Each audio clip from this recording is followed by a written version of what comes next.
Good morning, everyone. Good morning, and welcome back to the Evaluate Celebrate Women event. For those who are joining us again, thank you again for coming back. And for those who are joining us for the first time, welcome. And thank you for joining us. I mean, it's a Saturday morning and it's already like hot out there in Joburg, and you guys are up, and I'm hoping, looking pretty like I am. We want to see those faces. Please turn on your cameras. Well, I will point you to turn on your camera. That's how we do it at Evaluate. Yes, Mrs. Rankin, look at you. We like the hair. Yes, we want to see it, everybody. But thank you everyone for joining us this morning. And today's guest, I mean, you guys can see with the hair already. She is a creative powerhouse, okay? I'm so excited. So today's guest is Bonolo Zwane, who is the co-founder of Nje brand, which is a South African-based niche clothing brand that makes and sells versatile, exceptional quality clothing with a silent punch. I mean, it's just Nje, hey? Nje, what more can you need, Nje. So today, that's who's joining us, and she will be sharing with us her journey to, making and coming up with this great brand. But more than that, she is like a powerhouse. Like I said, she's a mother, she's a businesswoman, and not only deals in fashion, but also in investments. So this is a true powerhouse. I said to her this morning, wow, you really are a superwoman. And she was kind enough to say, all women are superwomen. This is why we celebrate them at Evaluate. So I'm not going to take too much time. I'm going to let Bonolo share her story with us, because nobody can tell your story better than you can. So I'm going to hand it over to Bonolo. Welcome to Evaluate. Thank you, Lungile. Thank you, Value Ed. Thank you, Vic, and thanks to everyone for connecting in. I'm really happy to be here. Really nervous to be here.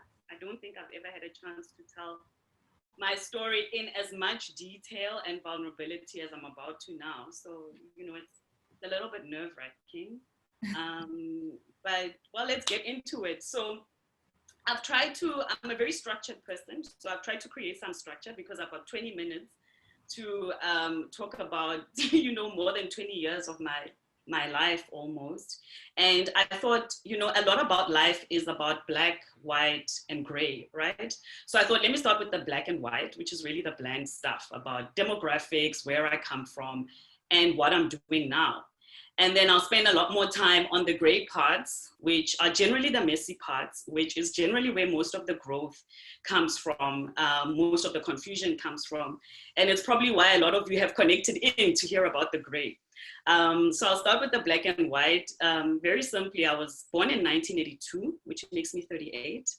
I was born in Pretoria at Garangwa Hospital in the north of Pretoria. My mother was a student nurse there.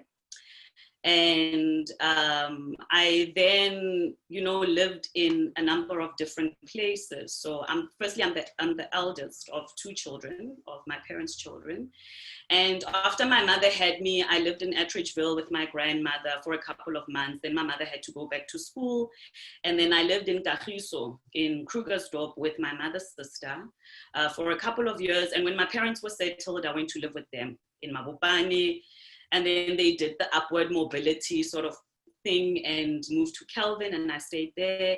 And unfortunately, my parents went through a separation and a divorce. So while they were getting their act together, I went back to Atteridgeville to live there. And I would say that's where I spent most of my time, my young adult years, primary school. So my biggest affinity, at least in terms of upbringing, is with Atteridgeville in Pretoria. And I went to school all over the place. And after I matriculated, then I went to Wits University in Joburg, and I studied actuarial science there. And then after that, I worked for 16 years up to date in financial services and pensions and investments, doing a whole number of things, okay, which I'll sort of touch on here and there. So what am I busy with now? Within financial services, I currently chair a board of an asset manager It's a female black-owned asset manager that's doing phenomenally well. It's 11 years old. The CEO and majority owner is not even 35 yet. She's phenomenal, Noma Tibana. It's called Terebinth Capital, and I've been chairing that board for 2 years, and I've been sitting on it for 3. So when I left corporate, I did look for, you know, those kind of jobs that would give me some predictability in my income stream. And sitting on boards was one of the things that I wanted to do, but I didn't really want to do more than 2 boards. And it was my first time sitting, at least as an independent. And so that's what I'm doing. But what keeps me the most busiest is my business, Nje, which I own and which I run. And for most of you who sort of connected a little bit later, we're playing a video with all the clothing that Nje sells. Nje is a clothing brand, and we actually make our own clothing in Woodstock, in Cape Town. And we sell versatile, high quality clothing with a silent punch. Okay, so it's that kind of brand that, you know, hits you with a great impact, but it sort of just creeps in to your skin. It's not very loud, or at least we don't intend it to be very loud, but it speaks volumes. So that's what we do. That's what keeps me the most busy. I run the business with my partner and the father of my 2 children, Banele. So that makes for very interesting relational dynamics as well, which again, I'll talk to. And when we conceptualized Nje as a brand, the company name, because we're a private company, the company name is actually Nje brand. We just trade as Nje. When we conceptualized this brand, it was for it to be a lifestyle brand. So we wanted the brand to extend and lend itself to whatever we would decide to build underneath it. So it just so happened that clothing was a start. We wanted it to extend to beyond gender. It just so happened that female clothing was a start. We now have introduced men's essentials and a few kiddies items. And we also wanted it to extend beyond, you know, people's race. But the one common thing about Nje clients is that they're very discerning. They're discerning clients about quality, and they're discerning about where they spend their money. So they are concerned about things like, am I building anything where I spend my money? If I consume, am I consuming with a purpose? So they do have a sense of pride that they're spending money on a local brand that's built organically. I mean, we used our personal savings to build this brand. So that's really what it was. That's what the intent was. I just want to share something with you.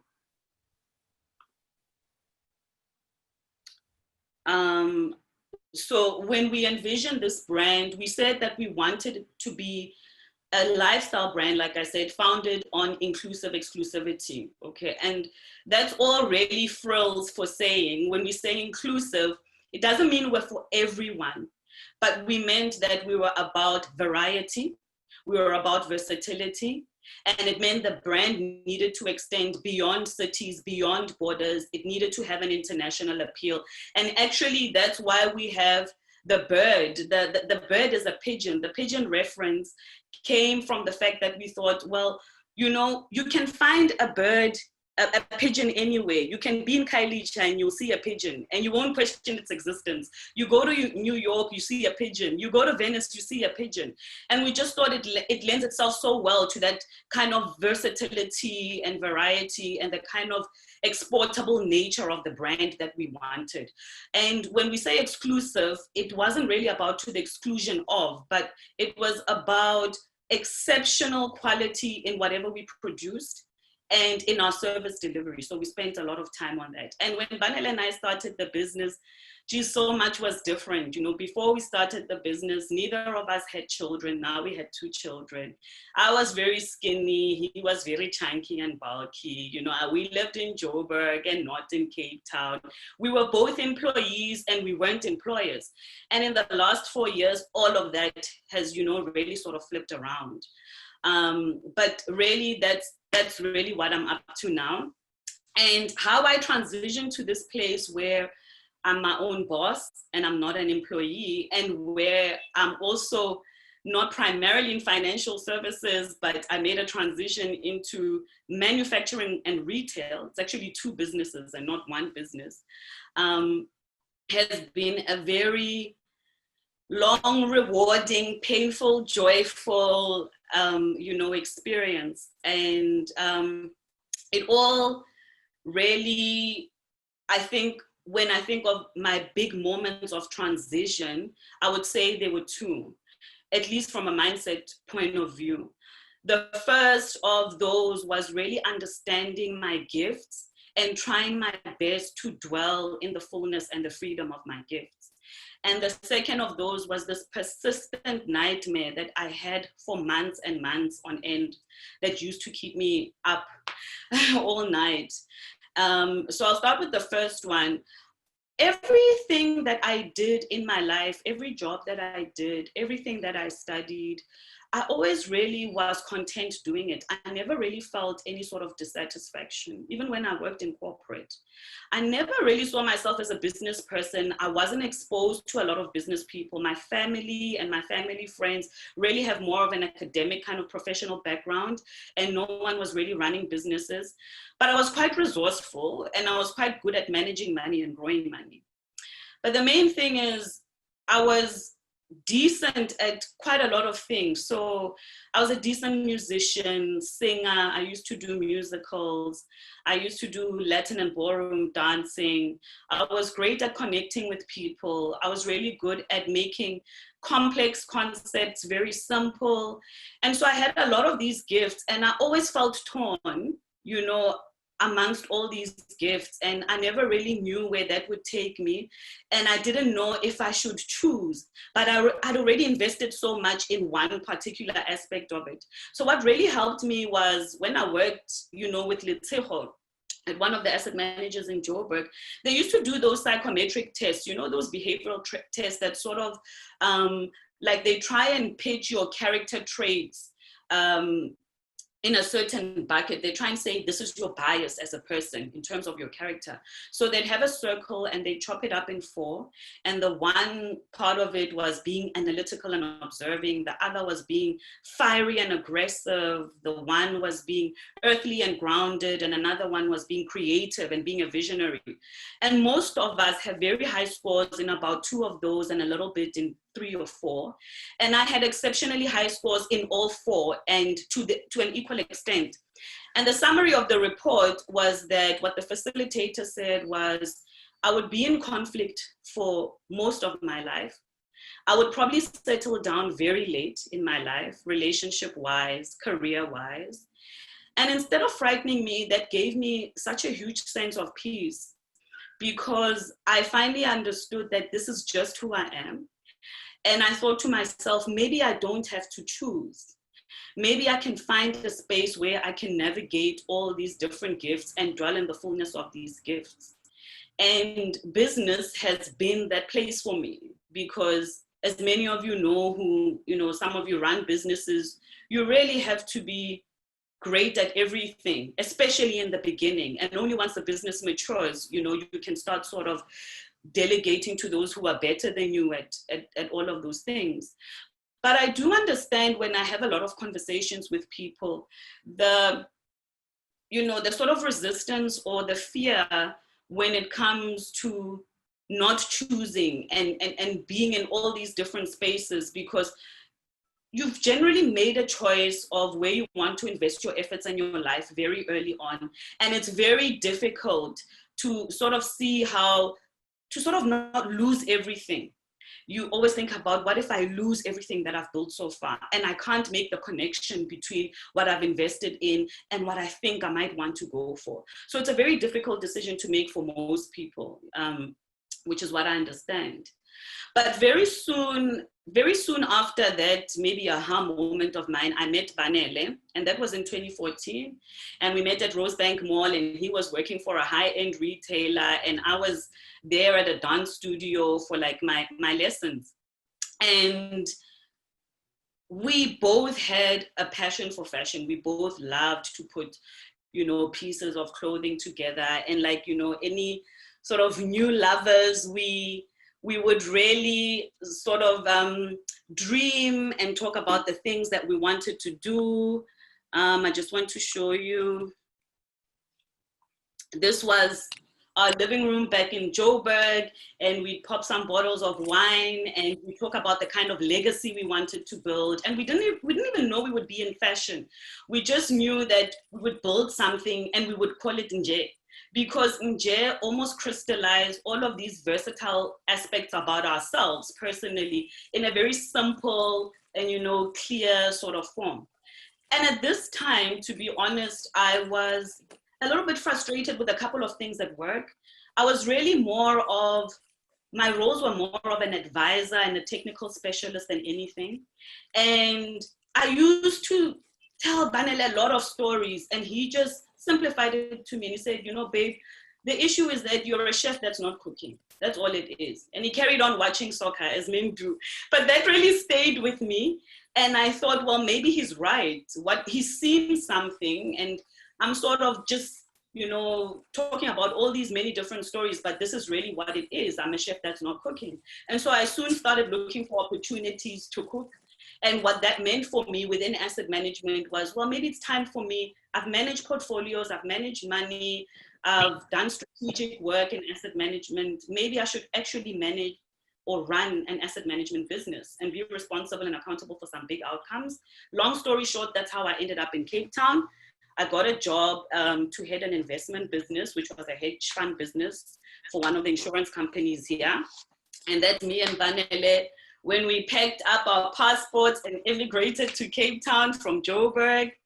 And at that point, I still really wasn't focused on building a business. My focus was on turning this business around that I was appointed into, a business that had like a great legacy, that was in a very fragile state, and that possibly had great prospects. And that's all really I focused my energies on. Really never thought about business. But the reality is, not long after I joined, I sort of could feel that I really didn't belong. I used to question my way of being versus their way of being. And it's not as simple as a racial thing, okay? It was just a way of being. I was someone supposedly important, but I didn't feel like I was doing important things. People were saying stuff to me, but I didn't feel like they were speaking to me. I was doing important things, but they didn't really feel that way. I was in a bit of a no man's land, and I had a proper identity crisis. And it didn't help that I'm in Cape Town, where very few people look like me. And even those who look like me had a very different way of being or lifestyle or thinking, you know, to what I did. So I had a proper identity crisis in the corporate where I worked.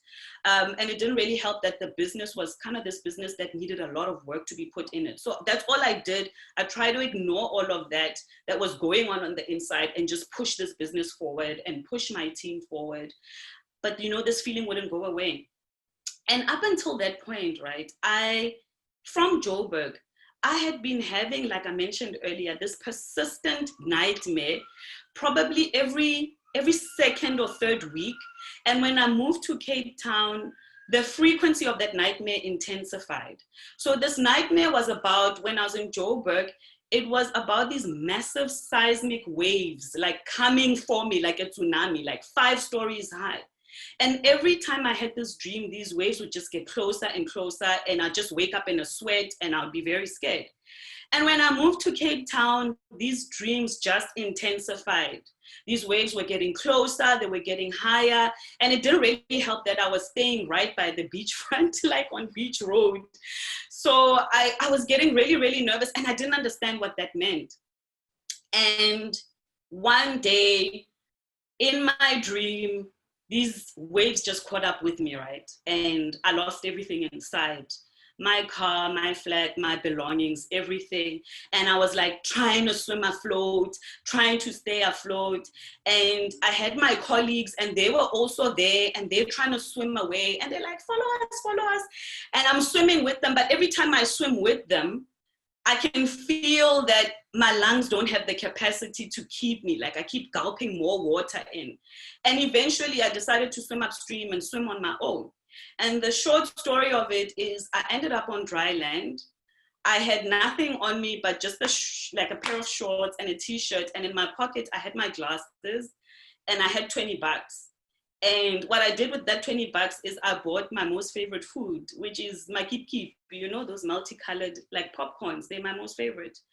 So I bought those. And the way I interpreted that for myself was, okay, so I might lose everything. I don't know why. It's not like I had a business concept at that time. I might lose everything. I'm clearly not where I'm supposed to be, but at least I'll still have my vision.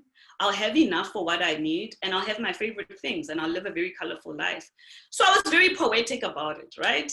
And then I moved on. Very soon after that, I had conversations with, I'd always been having conversations with my bosses, and I said, look, it's time to leave. And I left. And I thought to myself, I'm just going to take some time out, a year out, and just chill. I felt very jaded by corporate as well. I couldn't tell a good opportunity from a bad one. And I just wasn't the trusting person that I was. So I just thought, let me just chill for a year. I'd saved up about 2 years worth of savings over my 14-year, career at that time. I've always been a massive saver. And then I said, let me get ahead of this dream and start downgrading on my lifestyle because I feel like something's coming. And I'm not sure when I'm going to go back to like full formal employment. So I traded in my car. In fact, when I was, preparing for today, Banele sent me this picture. On Google, you get those 3-year anniversary sort of reminders. And that was me when I was letting go of my baby and I was trading it in for something less flashy. Most would argue this wasn't even flashy. So I did that. I moved away from my sea-facing flat and just cut down all my expenses by 2/3. Just before I left where I worked, I used to spend a lot of time on Pinterest. And I don't know if a lot of you know it, but you sort of just like put ideas you have of stuff you like together and you put them together and you have a board. It's almost like Instagram, but not really as social, and people see your ideas. And I used to pin a lot of stuff together, and my Pinterest boards were getting attention from like magazine editors in Asia and in Europe. And Panela said, Bonolo, there's something here. Why don't we commercialize this? And we're in the capital of retail and the capital of manufacturing in this country. Why don't we just try a couple of samples? And this is just before I left where I worked. And so he moved to Cape Town from Joburg, started spending a whole lot of time in Woodstock, learning about the making of clothes, learning about the testing of fabrics, all of that stuff we do. I think, and it's learning all of the stuff from our competitors. And they were really so generous with their time. And then we started putting a few samples together. We didn't have a team of our own. So Banela went and hunted down these 3 young ladies, Black ladies under the age of 25. They just started a very small manufacturing business, highly inexperienced, but highly academically trained, made a few mistakes, but they just got what we were trying to do. And so these ladies were responsible for the very first items we launched 3 years ago in 2017. And those did exceptionally well. But at that time, again, we're just making samples. Friends were fitting the samples. They were saying, this is nice, we like it. So we said, why not sell it? And then I was sitting at home and I thought, okay, but if we sell it, how are we going to sell it? And then I started learning how to build e-commerce stores and learning some coding, learning software to do, all our infographics and everything that would express the brand the way that we wanted to express it. And so that's what we did. And then we did a shoot in Constantia at an associate's place, and her house was really, really so ideal. This is us when we were sampling. Some of the clothes you'll recognize. Some we've done reruns of. This one was very popular, and the black and white one and the blue and white were very popular. And this is us at our associate's place in in Constantia. Her house was amazing. Every single room had its own personality. And so it was slam bam on the money in terms of how we wanted to align our brand, which was about versatility. And so that really worked out very well for us. And then we launched in September 2017 to much fanfare, to a small group of ladies. It was mostly people that I knew. And from then on, the word of mouth just spread, and we sold out about 80% of what we made, because we made quite a few. We had a few reruns in about 2 months, within 2 months of launch. And then a friend and an old colleague from where I worked in Cape Town, she was like, babe, I love what you've done. I love how you've turned a thought into something. And so I think you should come to Joburg, you should come to my house, you should showcase your business and your clothes to my business and professional friends. And who knows, maybe you might make some networks, get a bit of funding and whatever. And we did that, and it was a messy start, but it ended beautifully. We got some great sales, made some great connections. And that was the beginning of our nationwide pop-ups, where we would do showcases. And those were so awful. It was just such heavy lifting, because you are literally replicating a store from an aesthetic point of view and replicating a store from an experience point of view every single time. And at that point, you know, my father had been like urging me to start a family. I was 35 years old. I had severe endometriosis, which had like created a mess in my body. And I had minimal to like zero chances of ever having children. And my dad said, you know, you need to see a fertility specialist. You guys need to start thinking about this. And so we did. And then 2018 came, and it felt like everything went belly up. Anything that could go wrong went wrong. It was worse than the nightmare I had. I lost almost everything, including my sanity. Our relationship spark was also starting to fade. The fights were intensifying. We felt like we were starting to lose sight of what we wanted to do in the beginning. We overinvested because we did so well. We sort of thought, well, here's the demand, let's go. So the next cycle of production, we overinvested. We went a little bit too edgy with the styles, and that's my fault because I'm the designer. And it was just a mess. And then the economy was also starting to, you know, deteriorate quite a bit. So I used to consult in financial services. I used to do some research and just other consulting gigs, and they started drying up because companies were now spending less. And also, like, the business wasn't so bad. It was about 70% self-funding, which is not bad for a business that's 18 months old, but we still had to pitch in the rest. We had then decided to go for fertility treatments, which was so expensive because we had the small window of opportunity to see, you know, if we could have any children. Fortunately, you know, a few months later, we were blessed with our son, but he was a twin, and we lost the twin in the same year. And then my father started getting ill. He was diagnosed with cancer, and he worked throughout his treatments. But at some point, he couldn't really do much, so I had to pitch in looking after him. I had properties in Joburg that had tenant vacancies for months on end, like nothing less than 8 months. So I was paying levies and paying a bond on the one, and, you know, having no tenants at all. I'd gone through like 2 evictions. It was just a mess. So very soon, those 2 years worth of savings for a very conservative lifestyle dwindled to 1 year and dwindled to none.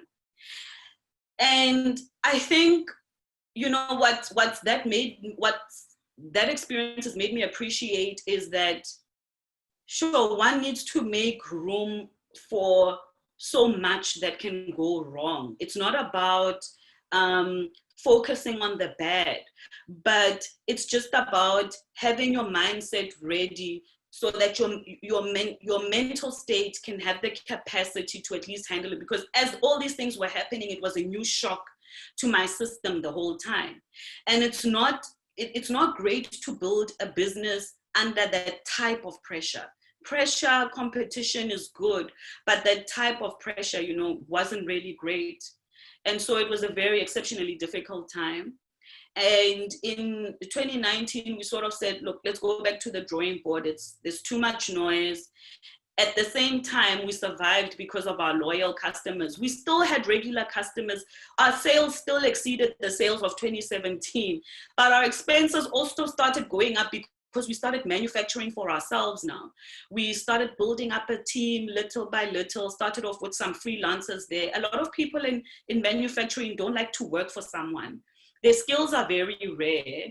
Yes, a lot of them are unemployed, but the ones that are exceptionally good don't like to work for someone. So we started off with that freelancing kind of arrangement, and now we have our own team. We've had that now for 2 years. We've got a workshop in Woodstock where we make all the clothes and stuff. So 2019, we went back to the drawing board. And at the back of my mind, I always, because I come from an asset management background, I always had this aspiration to build a highly leverageable business. So a business where, like in asset management, the cost or the people that it takes to manage 100 Rand is the same as the ones it takes to manage 1,000, are the same as the ones it takes to manage 100,000 and 100 million. And that's great leverage because your cost base doesn't move too much.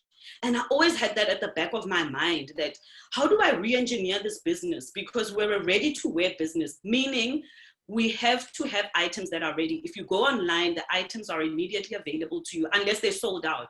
And if they're sold out, we have to be able to turn them around pretty quickly, which is within 5 to 9 days. So exactly like a Zara, exactly like a Woolies. So that's what we're trying to do. It's an expensive model because you are taking a bet on so many things. Also, because we had diversity in our range, diversity costs. I always wanted diversity because I wanted to diversify our income base. And that's helped a lot because trends change, our customers' moods change, everything changes. And we've been able to keep our income stable because we've got that versatility and that variety. But it costs. We're still taking a bet on size. We're still taking a bet on color. We were still taking a bet on style and the different permutations thereof. And so I said to Bonolo, goodness, we're actually, every time we release a line, we are starting a new business every time. That's what it is, because that's how much variability there is. So I've got to get to a point where something is efficient in this process. Something can be replicated and replicated quickly, and we can benefit from that leverage. And so it was great that we sorted that out. And at the same time, we're trying to figure out the marketing aspect of it. Marketing hasn't really been our strength. We should be, in all honesty, further than where we are. We've done great in 3 years. We've built a great business. We've built a great customer base that is regular. That's really what we wanted, which was a regular customer base. But the next thing for us now is to really just ramp up that marketing. It's to really just turn this thing around, you know, turn this baby around and this ship around. And I think some of the things that gave us confidence was in 2019, towards the end of 2019, we were invited to a fashion show in Cape Town. And that fashion show happened 2 weeks after my father passed, and also 2 weeks after I gave birth to my baby girl. So it was an extremely difficult time, but we pushed and we gave it our all. And thank goodness we did, because we got the attention of a few people we wanted to get the attention of. There was an exclusive boutique in the Atlantic Seaboard that said, you've got to come and stock. I've got a few designers who are stocking. You've got to come and stock in our store. We stocked in the store. Within a week, we had surpassed their sales records. We had more sales than, you know, the other designers that had been there. And it just gave us a good experience of what it would mean if we had a physical presence in a store, which is something we're still weighing. And it's something that we still want to do, but we're just very intentional about what sits in a store and what sits online, because there's certain things that work well online and certain other things that work well in a store. The more expensive stuff tends to not do so great online, or it tends to take longer to sell it because someone's like, why is this so expensive? But when they see it and they experience, it's like, oh my gosh. Sometimes people even say to us, you should price this up. So that's stuff that we're still thinking about, but that was a great start for us. And then COVID hit, right? And we're like, oh my goodness, we just got back on our feet. Like, what's happening now? And we took that time again to refocus, but this time on this marketing plan. So we said, we are a business that started off with our own personal savings. The demand now has surpassed what our savings can do and what our client funding can do. We need more machines, bigger machines. We need to digitize certain aspects. And we've gone through training with these international companies on what aspects to digitize without having to lose some of our manual labor, all of our manual labor, actually. So we went through training with our machinists, and that was great. And so we said, okay, so this is what we're working on. We're trying to get funding from this. We're out of the self-funding stage. We're now at the grant funding stage or low interest cycle funding stage. And what do we need this money for? So we're quite specific. And then on the marketing side, we said, well, we're a word of mouth business, but now we need this word of mouth phenomenon to spread faster, much faster, because it's a little bit too slow for our liking. And this was in April. We had this bright idea and we said, this is it. We're going to work with 4 professionals that we feel represent the brand really well. 2 of them were our clients, 2 were ones with celebrity status, 2 were men, 2 were women. It was a great balance. And we spoke to the one who was going to be sort of the beacon of light of all of this, but we spoke to him only 2 months later, right? Because we're overthinking, how do we approach this guy? How do we approach this guy? Eventually he said, yes, he was so excited, we're gonna do this. And then he passed away on the day we were supposed to shoot. It was Bob Mabena. And that taught me not to overthink things. I still had that aspect of mind that was overthinking, over planning, trying to come right, not to just jump at this guy, trying to come with that respect. But sometimes people really value the basic stuff. And so we had to go back to the drawing board with that. But from a sales perspective, during COVID, we did much better than we could have ever done. I guess because people couldn't go to malls, online buying, really became a viable option for them. We also pivoted the marketing of our clothing more towards our athleisure wear, which is very comfortable wear for at home. But if you pop out of the house, you still look decent. If you're having an on-screen meeting like this, you still look phenomenal. That athleisure range did well. And by the way, the athleisure range was not something that we really thought about and planned. It was by mistake. We used to wear these t-shirts and tracksuits and whatever at our pop-ups. It was a uniform for us and for any sort of sales stuff we got. And clients were like, I love these pants, I love these tights, I love these caps. And so that's how it happened. So some ideas are not really these, very well-crafted, very well thought out ideas. But today, well, at least during COVID, they were really our saving grace. And also the best part about it is they're actually free marketing and free branding. And I say free because we're not paying for it. You're paying for it by buying it. So it worked out phenomenally. We weren't sure how long that trend was going to sort of play out because we knew at some point things are going to get better and people will be going to malls again. And when they started going to malls again in August, we saw a bit of a dip. But I guess the silver lining, just to close off, is that finally we stood out from the more popular clothing choices of the big retailers. That is the positive thing that COVID and the lockdown did for us. We finally really stood out. We still had to pay our machinists and staff while we weren't, making any money before we got our license to operate around April. But we wanted to do that because obviously we want them to live decently, and we sacrificed quite a lot to do that. And they're the best in the business. It's, people talk about you can do this using a machine, but there's a human being that runs a machine, and ka Setswana we say, motho na le letsogo la motho matters. And we've invested in people. And some of the biggest mistakes that corporates can do is let go of people first. I understand the pressures, but sometimes I'd rather just, bite the bullet and just keep the people that I've invested in. Now they're inculcated into the culture. They know what to do. It's just, it's just a travesty to lose them. So I'll really close off by saying that 3 pearls that I carry with me very dearly in my heart from starting this business is that it has made me, definitely in our household, the amount of money that we spend in our household on Black-owned businesses has increased phenomenally. has increased exceptionally because we're just more conscious about it. My advisor on risk matters, who helped me professionalize my business, who helped me identify the key the key main risk in my business, and helped me structure the kind of risk products that were affordable to me as a small business owner, is my friend from varsity. We studied XI together. So she runs Oats Risk Services. She's a Black lady. My attorney, she's based in Rustenburg. She's like my commercial attorney. All my issues go through her, and she's absolutely phenomenal. Tepo Masilela attorneys. When I'm buying gifts and flowers and decor, I go to Komoto Mokhatwe. She's based in Durban, and she has Oak Celebrations and the Lapa brand. My skin products are from Uso, from Theo. Theo comes, she's developed the brand, and she's from Soshanguve. She's also a Pretoria lady. There's so much of my household spend that is now really directed to women. I've got a friend who runs a Montessori school in Rosebank in Joburg. And if I were in Joburg, my kids would definitely go there.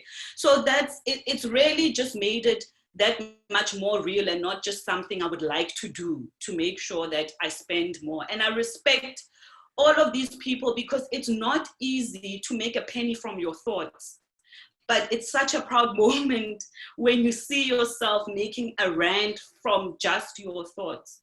And, I really, really hold that very dear, and I'm trying to do more and more of that. The business has helped me redefine my value. When I worked in corporate, my value was the sum of all my outcomes. But what happens when there are no outcomes? And that's where I've been for most of the time. So I had to start finding the value in the journey. I had to start finding the value beyond the aesthetics. I lost a lot of my aesthetic appeal as well. My physicality changed, and I had children. And again, in 2018, we probably did badly because I had a newborn as well. So I had to spend time there. I couldn't have it all. Mm-hmm. And then my last pearl that I hold dear to me is that,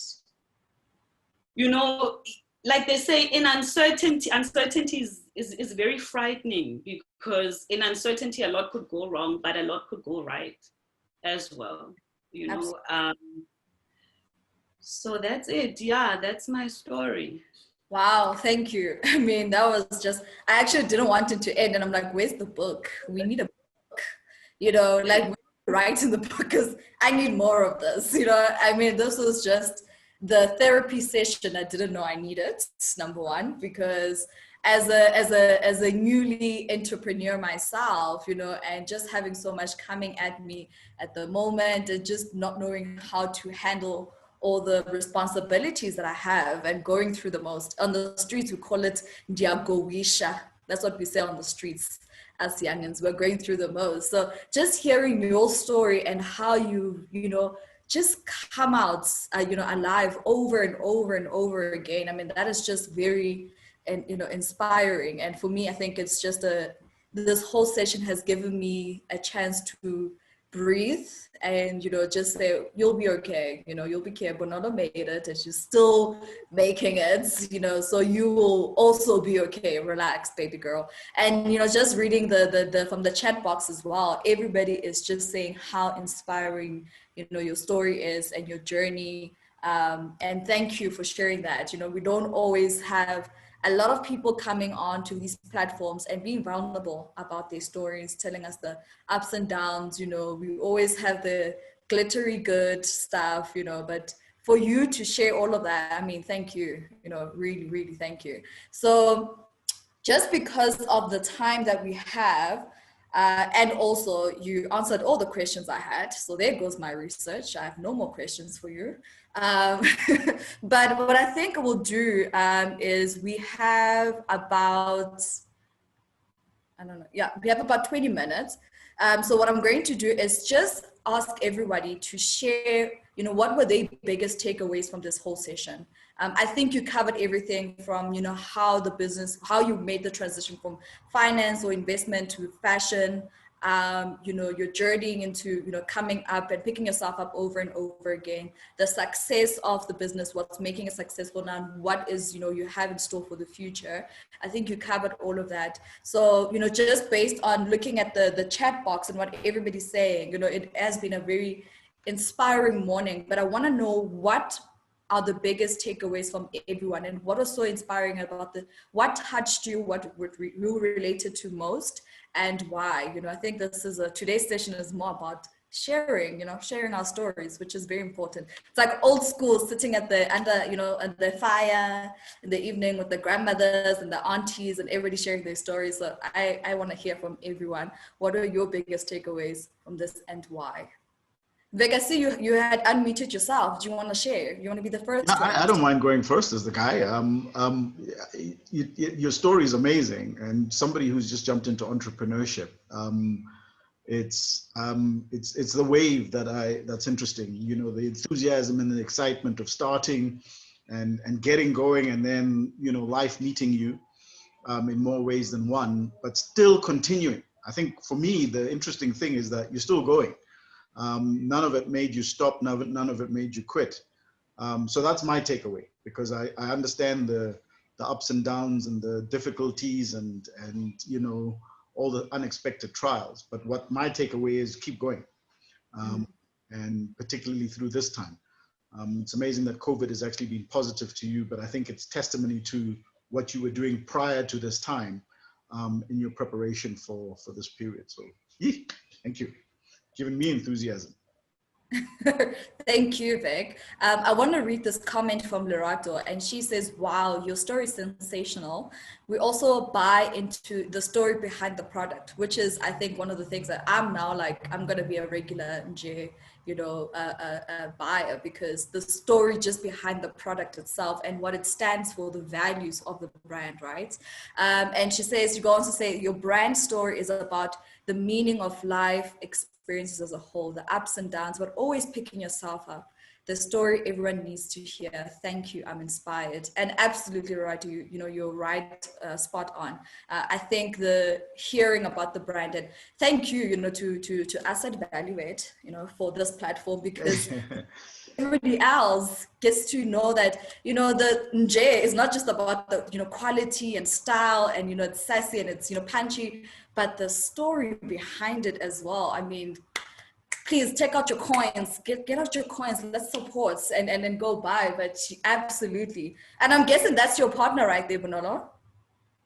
Yes, that's Banele. He was at the workshop. Working. Hi.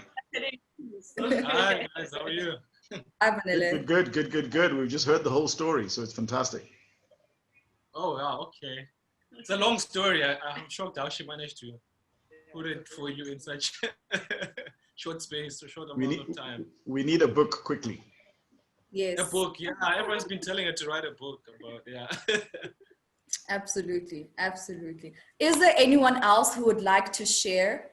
I'm going to point out at our regular contributor, mainly because I know she buys the brand. I've seen her in many clothing wearing the Nje brand. So I want to know, what is it for her that draws her mostly to the Nje brand?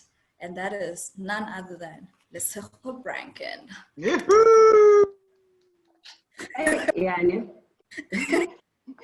I must tell you, Bonolo, that Refilo always does this. He always likes putting me on the spot. Look, I mean, I think for me, maybe I would be a bit biased because I know Bonolo. So in a way, whatever she was actually reciting in terms of a story, I just felt that it's actually her, in terms of what you get, the value system that she's actually talking about. But maybe the one nugget that I probably took away is that, the stopping overthinking, one of the rule books, the stopping of overthinking. But then also, just if you look at her value chain herself, the support that she's actually giving to other Black people, so it's not just about Nje, her brand, so it's also what she's doing to extend her value chain to other people that are potentially like-minded, that runs their own businesses. So, and I think it's something that probably all of us should actually take a nugget from, you know, supporting our own, because a lot of people also support their own. So yeah, I'd like to actually congratulate her and Banele on this journey. You know, I've gotten my family to also buy J brand, and I'm selling it to, you know, so many other people, you know, and so many other people that I come across, they actually ask that into being J buyers. So yeah, so basically, so for me, I'm one of those, you know, I'm selling the brand, Bonolo. So you just know about it. Definitely a brand ambassador, that's for sure. And silently so, Letseho is the kind of person who won't tell you that I told this and this person about you. But whenever we see a new client, we ask, how did you find out about us? And they'll say from Letseho. And I think shoppers like Letseho, we have amazing shoppers. It's like they have a vested interest in our story, and they have the same intention for it. And they have made us to be more bold in telling our story. The honest truth is that we wanted to be quite anonymous at the beginning, and we were, about the people behind the brand, because we weren't really sure people would buy from, you know, two young Black people. And so we hid all that stuff on our site. It was only really people who knew us. But I think now we're at the stage where, you know, that fear is dissipating, and our shoppers are so proud of us. Why can't we be proud of our story? Absolutely, absolutely, you know. And I think for me also the other takeaway, and I see here colleague Mabuya also posted, you know, saying, thanks Bonolo for reminding me that one should not be afraid to take the risk and also listen to one's inner voice. And that is the one thing that I think a lot of us don't do right at the start, right? You know, we ignore the little inner voice that's inside of us. And you have to listen to it, you know, the first time around. And I think, you know, you spoke earlier about your dream that you were having in Joburg with the waves and everything, which really was your inner voice telling you that you're not on the path that you're supposed to be on. And thankfully, you know, you listened, you know, and now took this journey, and look where we are right now. But absolutely, Kolega, you know, that is, I think, should be one of the takeaways for all of us, to always listen to our inner voices every time, the first time preferably, not the 10th time, because that's when the whole brick wall falls. The first time is just the stone that hits you in the head. But if you don't listen to the first time, by the 10th time is a whole building falling on you. And then we have another, Naledi says, you know, what touched me is when you said finding value in the journey, and also that we need to pay attention to our dreams. Absolutely. And that just relates, you know, to that inner voice as well. But I want to hear, people are, you know, they put in comments here. I see Derek, I see Dombi, but actually let's hear from you guys and see your faces. I know it's Saturday, it's still morning, but it's almost 12, guys. Let's see those faces. So Ntombi, can you please share your comments? Dombi. Hi, Rufile. I have a challenge with my video. You won't see my face, but yeah. We really, like, thanks, Bonolo. Thank you for sharing. This is just, it's a story of many, particularly in the financial services sector. I worked for APSIP, Association of Black Securities and Investment Professionals, for about 5 years. And I know the stories, the pain of working so hard and yet not feeling like you are part of, you know, of the team, you know. And yes, we had organizations like APSIP, BMF, and all those that were trying to ensure that, you know, Black people accelerate and they feel that their contribution is meaningful. Because the biggest thing was, you know, when you feel like your contribution is not meaningful, you're not going to feel good about yourself. You don't even feel like you're serving your purpose. And I guess it is what it is. It is the big thing is that we must go out there and use this energy, you know, for us, for our own, you know, and thank you. We need to speak this to our children, you know. We need to take these stories to them whilst they are in primary school, in high school, making decisions about what to study. These stories must shape their thinking as they make those decisions about their careers. So thank you very much, Siabong. Absolutely, Ntombi, you're absolutely right. We need to share more of these stories just to inspire Inspire is one of the Vic's favorite words. You know, when he's talking to the little ones at Valuate, inspire, and that's what we aim to do with Valuate, whether it's with the career academy discussions or just through these events. You know, we also have the Men of Value event. You know, many of our other projects, the whole goal and aim is to inspire and, you know, learn from each other as well. Derek has a great question, but I'd like Derek to ask this directly, please, to Bonolo, if you don't mind, Derek. Hi, everybody. Yeah, I think for me, I should start with an apology like Vic, because I thought it'd be more ladies asking questions. My name is Derek. Let's not turn this into a lecture. I know it's a Saturday, I want to keep things quite light, but I think you specifically said when you were speaking, there was a time when you realized you had overinvested when you first started your business in terms of the stock that you were going to sell, I think, right at the onset. Those sort of experiences, what have you changed in the business now to avoid that sort of thing happening? Because, I mean, obviously you learn hard lessons in business. How can you quickly make decisions that change how you operate? A very broad question, but it'd be nice to. Thank you. It's a very good question because it touches on two important aspects that I love to go on about. The one is cash flow management. And I can certainly say, just because I have a career in financial services, it didn't really mean I had the hands-on experience to think about cash flow management, which is how much money is coming in, when is it coming in, how much is coming out, and when is it coming out. Hardly ever is it about the amounts of money, because on balance, you'll find you're okay. But it's about the timing that catches you out. Maybe money comes in at the time after you need it, and it's not there when you need it. So the timing and the amount of cash flows is something that we're definitely still trying to tighten. And that also touches on how we negotiate with our main fabric suppliers. Banel is a great negotiator. So we always try and do that before we even begin a design, before we even begin a pattern. By the time our pattern maker is making a master frame of the pattern of the item, he's got the fabric that we want to use and the price is already in, it's locked in. When it comes to stock management, that's something, to be honest, that has improved over time with experience. Before we started the business, we spent a lot of time with friends who were in the merchandising, marketing, and e-commerce side of the big retailers. And they would tell us things like what kind of colors South Africans just went for without thinking, what kind of items they just went for. And sometimes we listened and sometimes we didn't. We thought, you know, we could push our own ideas. Sometimes that worked, sometimes it didn't. But some of the valuable lessons that we've learned that have helped us manage the stock levels and sell quicker are there certain things that just work with South Africans. Give South Africans red, the color red they just love. Even the most conservative person doesn't mind sticking out in a red. It's like red is the new black. When it comes to the color white, it's strange. When it comes to white linen, they will wear white linen pants, but they will not wear white cotton pants. And so it's those kind of things that have helped us, but they've only come with time. And that's when we've been able to make changes. Wow. Well, thank you. Thank you. So I think that is where I'm going to leave it. You know, one of the biggest things, everybody's saying, you know, thank you for sharing your story.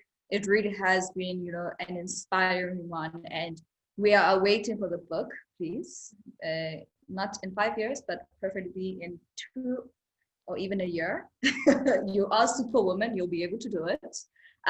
So I'm going to leave it there, and thank you again, Bonolo, and thank you to everyone who joined. You know, we don't want to keep you too long. It is a Saturday, people got business to do, and we understand that. I'm going to, you know, Bonolo, I don't know if you have any last words, and then I'm going to hand over to Vic, our founder, and he will then close it out for us. And thank you from my side to everyone. Bonolo, do you have any last words? Again, thanks again to everyone for joining. Most of the people here, I've been seeing the names. A lot of them are clients. Most names I don't know, but a lot are clients. Thank you for being so loving and kind. The kindness goes a long way because you don't always get things right. And there's not that much forgiveness, as also you know, a medium-sized business or a newer business to get things right all the time. So thank you so much for your loving kindness. Vic, Letshego, I have no words to thank you. Letshego, thank you for always believing in me, for always having my back in those vicious times in our industry, which, you know, we're still in and we're still making it through. You're such a lady that likes to be behind the scenes, but I know a couple of stories of people who have also told me you've really stood up for them. Thank you for believing in me, for spending your money on our business so regularly, and for getting your family and your friends addicted to the business. Refilwe and Vic, thank you for the opportunity, the platform. Again, we're trying to tell our story more, so thanks for approaching us with that. Thank you. Thank you for the community. Yeah, thank you so much. Alrighty, thank you, Thank everyone. You. Put up our contacts, please. Do follow us. You know, I'm a youngins here at Valour, so follow us on Instagram, please. It is at Valour, on Facebook, on LinkedIn, valued.org as well, and our YouTube channel as well, Valour and Elevate. Please follow us. Subscribe. Subscribe. So thank you. Thank you very much, everybody. Bonolo, thank you very much. That was very, very inspirational.